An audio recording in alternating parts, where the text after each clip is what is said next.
Hello दोस्तों, स्वागत है आप सभी का हमारा छोटा सा और प्यारा चैनल क्लासिकल टू क्वांटम। आज इस वीडियो में ग्रेविटेशन से आए हुए जेईई मेंस 2025 में सवाल जो आए थे उसको करेंगे। ठीक है, दो बहुत ही बेहतरीन सवाल लिया हूं। ठीक है, एक है ग्रेविटी का, अर्थ का अगर रेडियस डायमीटर चेंज करेंगे तो ग्रेविटी कैसे चेंज होगा, और दूसरा है आपका एंगुलर मोमेंटम का रेशियो पूछा। ठीक है, तो सेकंड नंबर क्वेश्चन से हम लोग शुरू करते हैं। क्या पूछा है, ठीक है, इन डेप्थ सोल्यूशन देखेंगे, एक एक चीज मैं बताऊंगा।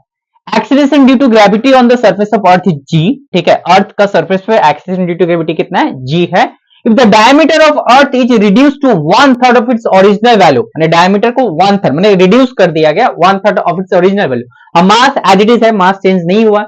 Then the acceleration due to gravity on the surface of earth is, ठीक है, तो उसके बाद बोला है कि डायमीटर में चेंज होने के बाद एक्सीलरेशन ड्यू टू ग्रेविटी अर्थ पे कितना होगा। तो सबसे पहले हम लोग को पता होना चाहिए कि एक्सीलरेशन ड्यू टू ग्रेविटी का फॉर्मूला क्या है। ठीक है, देखिए क्या भैया, ए अर्थ है, धरती मैया, ए है आपका रेडियस आर इसका। ठीक है, रेडियस आर है, डायमीटर डी जो होगा वो क्या होगा, 2r के बराबर होगा। अच्छा, तो इसका जो भैया एक्सीलरेशन ड्यू टू ग्रेविटी का जो फॉर्मूला होता है, G equal to GM by R square.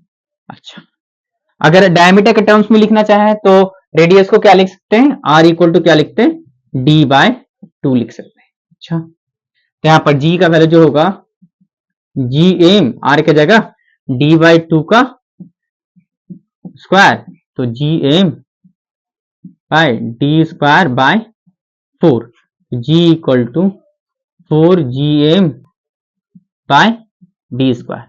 Diameter के टर्म्स में 4 G M by D square और रेडियस के टर्म में G M by R square. अच्छा, जिसके टर्म्स में चाहिए वो यहां पर लिखा हुआ। ठीक है, चलिए, अब डायमीटर डी था तो acceleration due to gravity G है, G equal to 4 GM by D.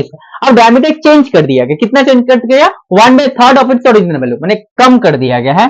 तो यहाँ पर जो डायमीटर होगा भैया, डी डैश जो है भैया, नया डायमीटर जो है, धरती का मास तो एम ही रखा है, डी डैश जो है भैया वो क्या है, डी बाय 3 है, रिड्यूस टू 1/3।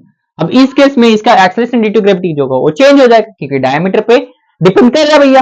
तो डी जी डैश जो होगा भैया वो क्या होगा, G 4 GM mass as it is है, यहाँ पर डी डैश का स्क्वायर हो जाएगा। ठीक है, G dash equal to 4 GM, D dash कितना भैया, डी डैश है आपका डी बाई 3 का स्क्वायर कर देंगे तो कितना हो जाएगा, 4 जीएम डी स्क्वायर बाय 9, तो 9 ऊपर में आ जाएगा, 9 into 4 GM by D square. तो 4 जीएम बाई डी स्क्वायर का वैल्यू क्या था, जी था मेरा, वो दिया हुआ है। ठीक है, 4 GM by D square equal to G, तो जीएम बाई डी स्क्वायर की जगह पर क्या लिखेंगे, 9g।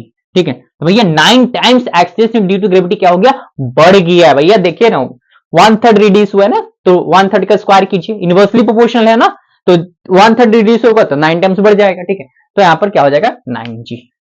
ठीक है भाई, 9 टाइम्स इंक्रीज हो गया। ठीक है, जस्ट फॉर्मूला आना चाहिए था बस, उसके बाद बन जाता, इसमें कुछ खास नहीं था। ठीक, अच्छा, दूसरा सवाल देखते हैं, ऊपर वाला, इसको मैं मिटा दे रहा हूं भैया।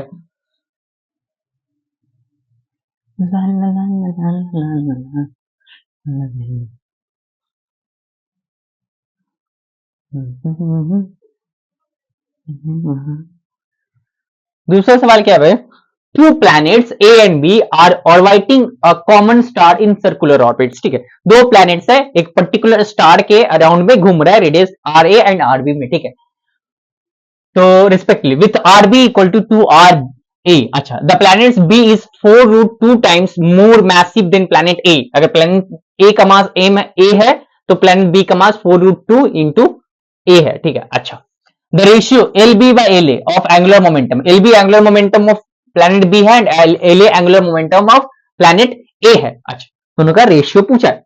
सबसे पहले भैया देखिए, पहले तो समझते कोई भी पार्टिकल व कोई भी ऑब्जेक्ट और कोई भी मास, ठीक है, अगर कोई भी पार्टिकल कोई भी ऑब्जेक्ट अगर सर्कुलर मोशन कर रहा है, ठीक है, तो उसका एंगुलर मोमेंटम क्या होता है पहले वो जान लेते हैं। ठीक, तो देख लेते हैं, एक पार्टिकल है जो भैया, ये वाला पार्टिकल है, रेडियस क्या है, आर है, रेडियस स्मॉल आर पकड़ लेते हैं। ठीक है, इसका मास कितना, एम है, स्पीड कितना, वी है। ठीक है, तो इसको जो एंगुलर मोमेंटम का जो फॉर्मूला आता है, एल जो होता है भैया आर क्रॉस पी होता है। ठीक है, तो R cross P M V vector M बाहर आ जाता है, आर क्रॉस वी वेक्टर, तो क्रॉस प्रोडक्ट है M R V sine theta, ठीक है।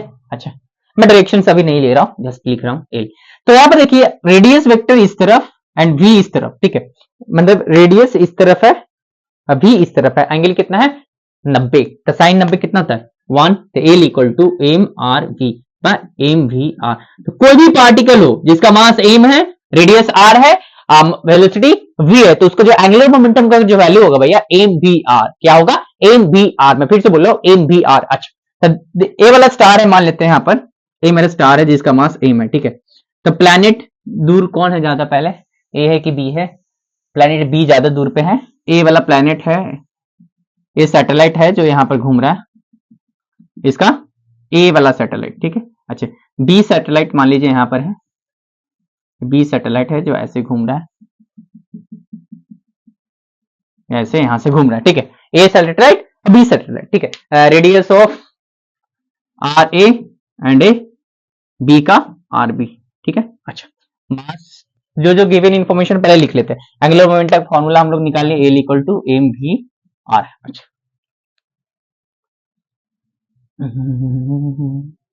अच्छा, रेडियस ऑफ बी जो है वो 2 आर ए है, तो रेडियस ऑफ आर ए को मैं एक्स पकड़ लेता हूं, ठीक है। तो रेडियस ऑफ आर बी कितना हो जाएगा 2x, डबल है।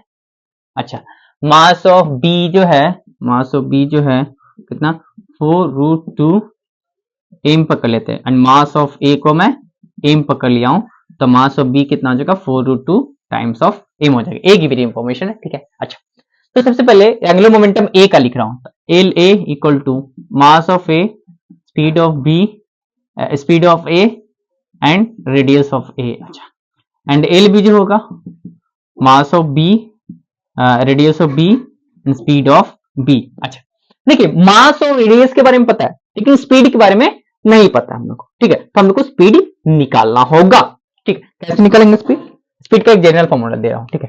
मान लीजिए एक मास एम है, एक प्लैनेट एम है यहाँ पर, और रेडियस आर है, ए ऐसे ऐसे घूम रहा है, इसका स्पीड चाहिए, ठीक है, स्पीड का स्पीड चाहिए, स्पीड भी है, ठीक है, वो चाहिए।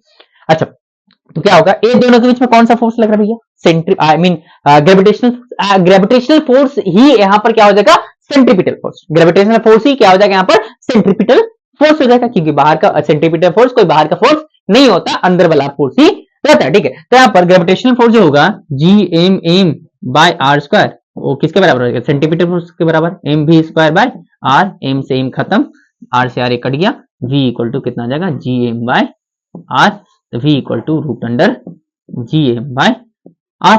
अब स्पीड ए या स्पीड बी जिसका निकालना निकाल लेते, तो स्पीड एक ए स्पीड का चाहिए, तो g मास एम है, रेडियस कितना है ए का, आर ए का रेडियस कितना लिए थे x, x स्पीड b चाहिए रूट जी एम, एम तो क्या होगा मास ऑफ स्टार, रेडियस कितना है इसका 2x है, यहाँ पर 2x लिख दिया, बस काम बन गया, इतना पता होना चाहिए था बस, और कुछ नहीं चाहिए भाई इसमें।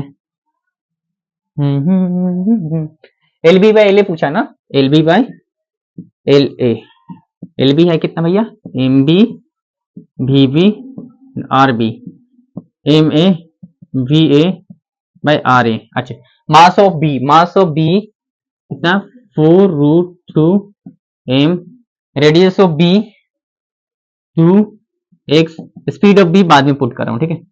अच्छा, mass of A, mass of A M, इस radius of A, radius of ए कितना भैया, रेडियस ऑफ ए एक्स है, स्पीड ऑफ ए पुट कर रहा हूं, देखिए एम एम कट गया, एक्सेस कट गया, कितना बचा है भैया 4 टू जा 8, 8√2, यहाँ पर V B by V A बचा है, ठीक है। तो V B by V A इधर हम लोग फाइंड कर ले क्या, चलिए फाइंड कर लेते हैं, V B by V A, V B है कितना भैया root G M by 2x by root G M by X भैया, ठीक है ना भैया। अच्छा, तो देखिए यहाँ पर मान लीजिए ऐसे दिया हो, मैं मतलब मिटा दे रहा हूं, root A by B by root C by D, तो हम लोग क्या लिख सकते हैं root A by B into D by C, ऐसे लिख सकते हैं, ठीक। तो इसको भी वैसे लिखते हैं, root gm by 2x into X by gm, वो भी रूट के अंदर, X X cancel, gm gm cancel, तो 1 बाय रूट 2 आ गया, 1 बाय रूट 2। तो bb बाय bb va का वैल्यू कितना है, 1 बाय रूट 2। यहाँ पर कितना होगा, 8 into root 2 into 1 by root 2, root root से रूट कट गया, 8 आया। तो L B by L A का वैल्यू कितना है भैया, 8 आया। आंसर कितना होगा, 8। उसका 9, इसका 8, ठीक है। दोनों ही सुंदर सवाल था, ठीक है। तो आप लोग ऐसे ही पढ़ाई करते रहिए, हम लोग अगले वीडियो में मिलेंगे। धन्यवाद।